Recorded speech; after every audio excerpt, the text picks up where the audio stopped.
Wow! Ano ang laman ng aking prosperity bowl? Naglagay muna ako ng bigas sa aking bowl. Tapos naghanda rin ako ng 12 pieces na itlog. Medium size yung aking napili. At isinalansan ko lang dito sa gilid ng bowl. Nakapatong sa bigas. Naglalagay din ako ng mga coins na pera. 10 pesos at saka 20 pesos ang napili ko.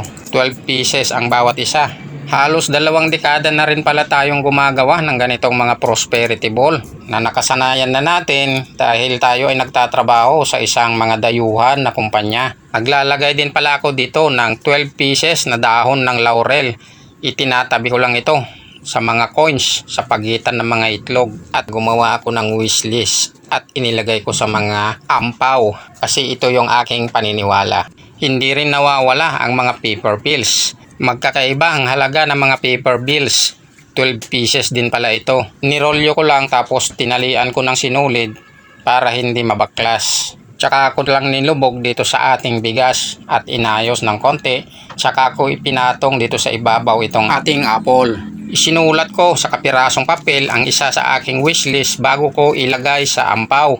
Advance Happy New Year sa ating lahat! Let's go!